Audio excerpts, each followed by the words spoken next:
it out. All right. So the first part, I'm going to do like the maybe more awkward part first. And that's going to be about adolescence for you and your dogs.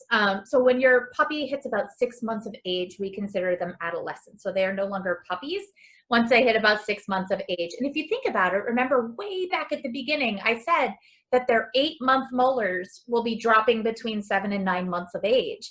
Think about your wisdom teeth. They dropped at about like 20, 21, 22 years of age, right? So they track much faster than we do through their, especially their early lives. So, you know, like the rule of sevens, they say, oh, you know, your dog is like 1 year is every 7 years for a dog. Well, that's not entirely accurate. Maybe in the general curve of things, if you were to take the average, possibly. But what really happens for a middle, for a mid-sized dog, if you're looking at a 45 to 60-pound dog, what you're really looking at is that first year is more like the first 16 years of life. And then after that, you're going to see the second year of life is going to be maybe more akin to like having a 25-year-old. And then from there, it's every 5 years. So the first 2 years, you have a 25-year-old, and then 30, 35, 40, 45, 50. So Captain at age 5, let's see, so 25, 30, 35, 40. So he's 40. Buddy, you're older than me finally. Woo! And of course, like the math doesn't absolutely line up, but it's a better way to maybe think about it. If you have a giant dog, that age trajectory goes a lot faster because their life expectancy in general is a lot shorter, but their adolescence period is longer. And if you have a smaller dog, like a mini-sized dog or a dog under 25 pounds, you're looking at a much longer life expectancy. So maybe that initial adolescent period is not going to be quite as sharp as you would see in a mid-sized or large-sized dog. So teething. So again, redux, like we're going to be revisiting teething. Those back teeth are going to start to drop, and it's really going to hurt. So I want you guys to be mindful that if your puppy has stopped chewing on you as ferociously, some of your puppies are still in the throes of teething. I know Ranger is, and Maisie's still teething pretty hard. And Molly, also being a retriever, you're going to see a lot more of the teething. But for the most part, once they start getting closer to 5 months and 6 months, you'll see a lot less teething. But around 7 or 8, you'll see them like just chewing, and then everything's going in the back of their mouth, and they're chew, like really almost frenetically. That'll be an indication that those back molars are coming in. And they tend to come in after their spay or neuter, if you follow the spay and neuter at around 6 months of age. And what I'm going to talk about a little bit now is that spay and neuter process and why you might want to consider it and why you need to talk to your veterinarian about it. And I know some, especially purebred situations, you have agreements with breeders, so certainly respect that as well. But what I always recommend with my students is take what your trainer and your breeder are saying with a grain of salt, because we are not your veterinarian. Your veterinarian is the person that you should go to for health information and for anything regarding physical pain or spay neuter, things like that. But you should absolutely take these other ideas into account. But I would definitely never advocate for my students to listen to me as a dog trainer about spay and neuter as the biggest factor in that decision. I think it should be part of it, because like when we talk about spay and neuter, we are also talking about behavior. And with breeders, they're looking about the physical specimen. They're looking at your dog as a physical being that they have bred for, and they want to see that to completion and to fruition. And if you're going to be breeding your dogs later, of course, you don't want to spay and neuter them. That's going to make breeding a little harder, a lot harder. But I always look at the health of the dog first, so always talk to your vet. For a female, you might have your veterinarian recommend spay and neuter at around 6 months of age, and that's because when they go into that first heat cycle between 6 months of age and 15 months of age, I've had students schedule their spay, and then like the day before this scheduled spay at 6 months, the dog goes into heat. So then they have to wait until the cycle's over and then go in. Spay, it's easier for your puppies to recover because there's less venous tissue. So especially for females, once they go into that first heat, it becomes a bigger organ to take out and much more venous tissue, and it's a longer recovery time. And with males, like, you're not going to see anything like that. They just might, because they're older, have a little bit harder of a recovery time the older they get. And that goes for us too. Like, when we were younger, we probably could go under surgery and wake up and be basically fine. And now if you were to go under surgery, you might be feeling a little groggier for a little bit longer. So keep that in the back of your head too, that the anesthetic process affects an older body a little bit harder. There's always cancer and everything to look forward to, to look for in part of that decision-making process. Like, if you're going to spay and neuter, look at talking to your vet about those things, because certain breeds have different needs and risks associated with and without spay and neuter. But from the behavior aspect, I will say for male dogs especially, I highly recommend the neuter process, just because, like, if they get, the male dog does try to get out more frequently. If you go to a dog park, they're going to recommend that your dog, or require your dog, is neutered at 7 months, or they're not allowed in the dog park. And I've been in dog parks where unneutered males have walked in and the entire demographic of that park changes, and it becomes way more intense and you see more fights break out. It's not necessarily because of that dog. And he might not be the cause of it, but the other dog's perception of that dog, it does change the dynamics of park play, especially as they get up into their age. For females, you're not going to see as much of that happen, but there are studies over the last 5 years about behavior and how it affects females who are spayed early as well. So there is a lot to consider. And if you have bigger questions about that, definitely talk to your vet, and I'd be happy to talk to you guys about it as well. At about 6 months, you'll also start seeing more humping behaviors. If you have a male or a female dog, you'll start seeing females hump as well. And the reason is, like, we tend to think of males humping to get nature. But the females will start to do it too, because they realize, if I do this, my play partner will turn and chase me. And so the females will do it usually to instigate play. Also, for some of the females, it just feels good, so they go for it. But generally speaking, it's a device to instigate an event like play or chase or whatever. Whereas with the males, it does, they might hump for a variety of reasons. So keep that in the back of your head. If you start seeing that at about 6 months of age, it only becomes problematic, especially with males, if it becomes a targeted behavior where you can't redirect them. So if they're running around the park and they hump another dog, it's not usually a big deal. Like, most dogs will just stand there and be like, "Are you done?" Okay, can we go chase a ball now? Great.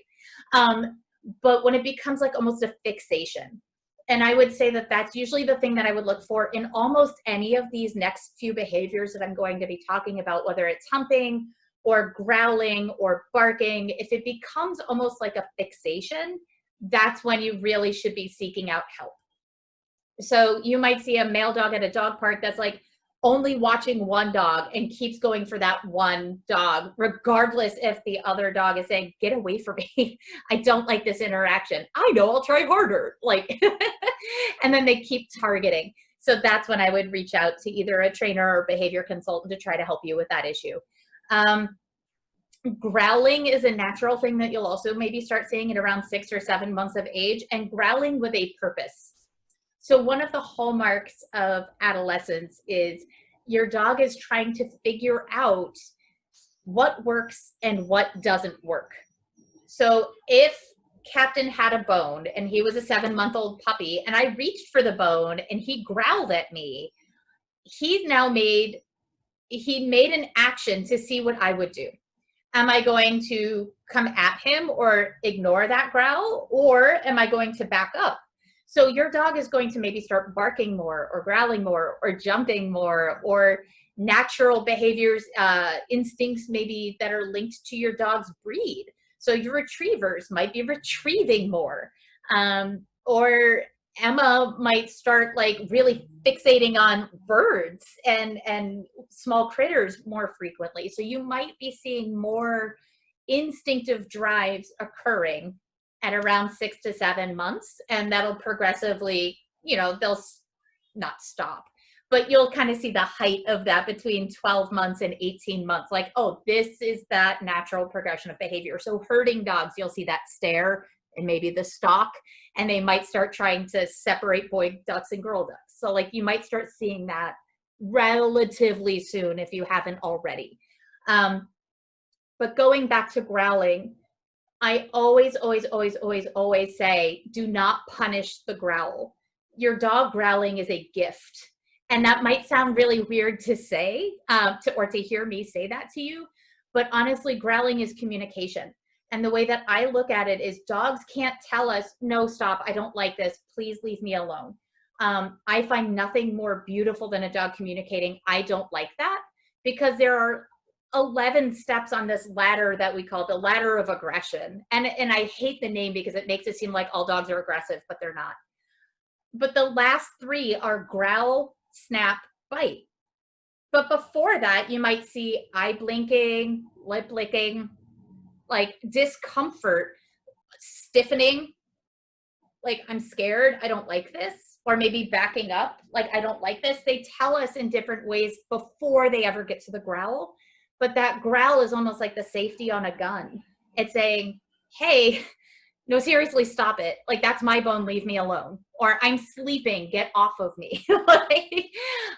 Or if you've got a dog in the park and they are being humped by a dog and they don't like it and they growl and snap, they're telling that dog, leave me alone. Your dog isn't being aggressive if that's the case. Your dog is beautifully communicating, leave me alone. And I personally think that there's nothing more beautiful to see. I had a dog who didn't growl. So she would go straight from stiffening. And at that point, that was almost like her growl. She would just freeze for a half a second. And then I knew there was going to be bleeding because she wouldn't growl. She would just, from that stiff, bite. And that is far more dangerous because she can't like that growl had been punished out of her. Every time she growled, she got yelled at and punished. So she's like, well, that doesn't work. So I'll just go to my nuclear option. So if your dog is growling, feel free to call me or somebody over at New England, and we will get somebody into your home to assess what's going on, if it's appropriate growling or problematic growling. But that growl is always an indication something is breaking down and we should really address this quickly. And it just might even be that your dog is asking for space, which you can give. And that's easy to fix. So I always tell my students, if they're growling, don't worry about it. Just drop, back up, respect the growl, and then we can always go from there. And that's different than a play growl. So if you're like playing tug and your dog's like, and like they're wiggly and they're having a good time, that's very different than that stiff stare growl, like almost like they're saying back off. You can see it in their face when they're saying back off, as opposed to we're playing, we're having a good time, I'm just messing with you, right? So keep those things in the back of your head when we go forward. The other thing about adolescence that's really, really hard, and I think for my students, the hardest thing is everything your dog's learned in this class, they will forget over the next 6 months, but not entirely. So just like every teenager on earth, whether it's a cat, a dog, a human, an elephant, all mammals have a frontal lobe that goes through a big physical change going into adolescence. And part of that is it becomes awash in hormone and bad decisions are made. And I can personally attest to several bad decisions being made when I was a teenager, and I'm sure all of you have your own stories. And part of that is, like I was saying before with your puppies, what happens if, right? What happens if I growl when mom goes to grab my bone? What happens if I bark when the mailman comes up to the door? Like it's a lot of testing boundaries, but also trying to figure out what the consequences are of their actions. But the other part of that is you'll look at your dog and say, sit, and they'll look at you like, wait, I knew that once. Hold on, give me a minute. Yeah, never mind. And then they run off. So in adolescence, you'll see like this dog who would like be able to go off leash and follow you through a field suddenly not be able to do that. Or maybe not come when you call them because that bird is way more interesting than you are. And when you're trying to deal with all of these, especially when your dog already knew the skill and then suddenly doesn't, that's really hard on owners. Your dog isn't being dumb. Your dog is growing up. And it's really hard to grapple with sometimes.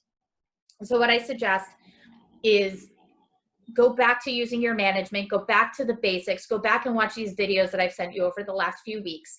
And that way, if your dog forgets sit, go back and work on sit, make it super easy. So remember, we talked about distance, duration, distractions, and difficulty. If your dog used to be able to sit like in a dog park and listen to you, awesome. They will not be able to do that reliably over the next 6 to 8 months. And that's okay. That's normal because they're teenagers and they're little rebellions. But in all seriousness, like if I want you guys to remember your training, that if they're blowing you off, close distance, make the duration of the action that you're looking for much shorter, end on a quick success. If you're saying dog, dog, dog, and they can't listen to you, maybe ask for touch. If they can do that, yes, pay them and then let them go. Like don't force them through a long training session. See if you can just get one quick thing and then done. You're going to still see those zoomies, right? So maybe don't try to train them when they're being super frenetic. Wait till they've burned off some energy and then do like 5 minutes of quick training and then maybe play some fetch with them or something, or take them for a walk. But don't think because they look older that they're mentally older, because they won't be. They're still very much a puppy up here. But their bodies are going to be bigger, and it's going to be really hard to look at your bigger puppy and think, you know this, why aren't you doing this? Or even older, even if you have a smaller dog, you're like, but you know this, like I've seen you do this before. They're gonna forget.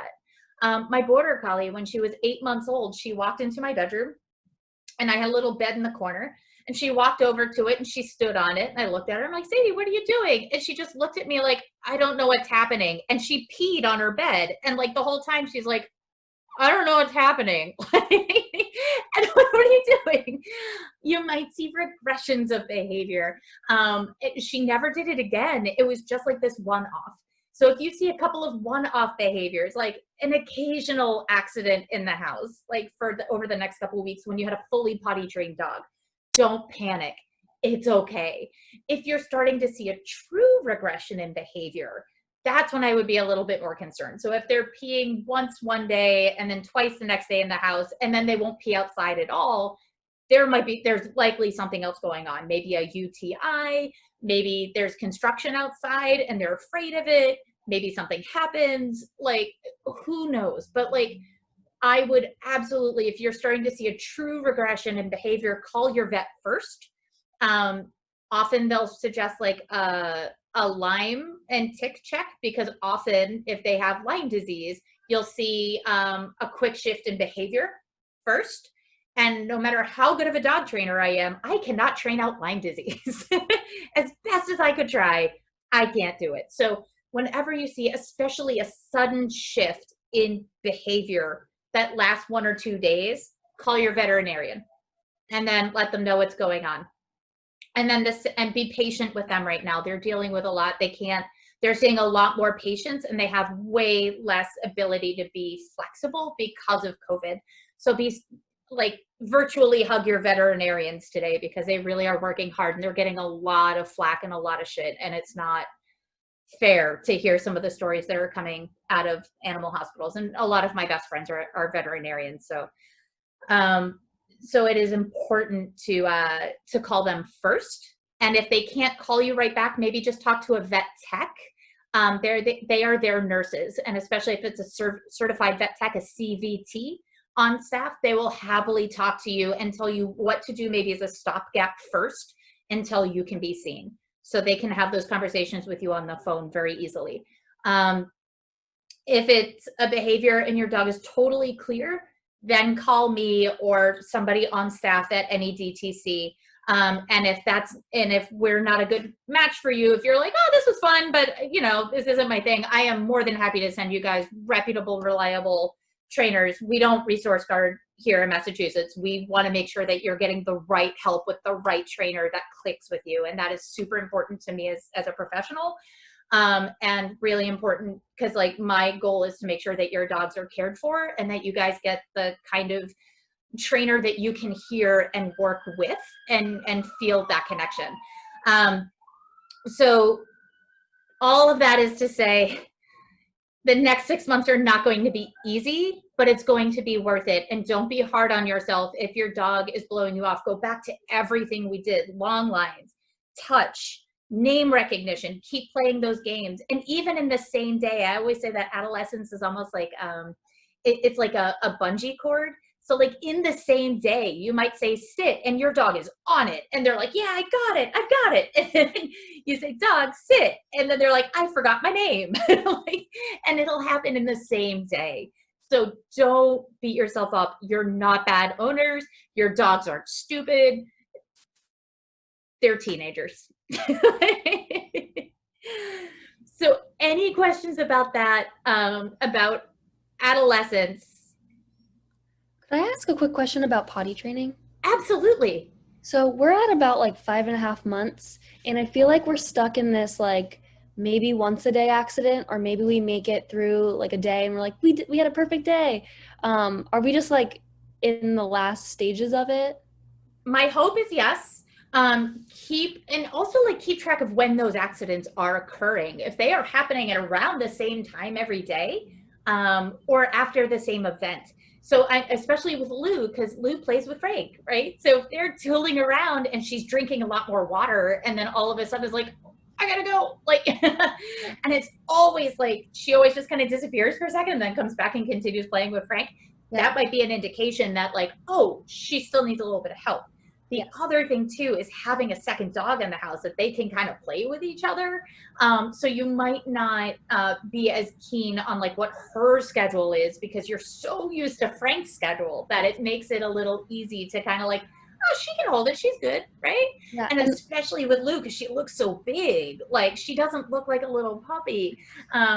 So having, and that goes back to what I was saying before, having an adolescent, they look like an adult dog, so they should be able to do this, right? But like she's still technically a puppy and that bladder is still growing. But it's really good that it's only like one accident a day. That's super good. And she'll get there. Okay. She'll get there. We're just like in the home stretch, and it just feels like it's been one accident a day for like a couple weeks now. And yeah. So I would keep track as to exactly when that is happening. So if you have an idea as to when that's happening, then that might help you. So maybe she just needs to go outside for a little longer, or maybe an extra outing without Frank for a couple of minutes. That way she can focus. Yep. Focus, Lou, focus. And then like when she pees, then she can come back in and play with Frank. And that might be a reward for her. Awesome. Thank you. You're welcome. One question about housebreaking.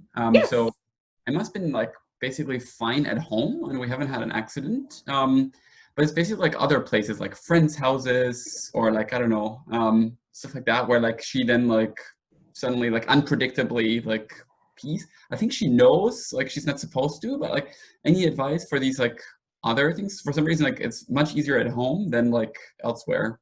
Good question. So last week we talked about some dogs have a better away game. I made the analogy with my daughter, who's like a perfect angel when she's not in my house, and then she comes home and falls apart. And I think one of our dogs was acting similarly. One of the puppies was acting similarly. Like when they were out at a friend's house, they were angels, but then when they came home, they were peeing in the owner's home. And then we have others, which is a little bit more what Emma's doing, which is she's figured out this is my house, this is great. But then she goes somewhere else and she's like, okay, well, I guess I just pee here. And in part, that's a proofing issue. So it would be going back to like maybe tether her while she's at a friend's house. So when you start to see that like telltale circle, you run her right out and then she can come back in for an hour. So what she learns in one place, she's going to have to practice in several other locations before she really gets the idea. And she might like feel uncomfortable peeing in the house, like at a friend's house. but she might not realize that that's not really where she's supposed to go. And it might not be that she doesn't understand not to pee in somebody's house, but that there's no grass to be found. And that might be the discomfort for her. Once she walks out your apartment door, she pees. So now that you've opened the door and you've gone out into the world, especially in COVID, and it's really hard to socialize to these other environments, which is completely understandable. That's been one of the harder things of this pandemic, is like how to really proof these ideas of like, you don't pee in my house or anyone else's house. But if you do have like a pod where you're going out and Emma's coming with you, oh, she looks so tired, and she goes out with you, and she pees in that friend's house, I would actually just go through the house training protocol at their house. Like maybe bring a pop-up crate and she stays in the crate for 20 minutes, and then you run her out as soon as she pees. Then she comes in, you set your watch for an hour or your iPhone for an hour. Who has watches anymore?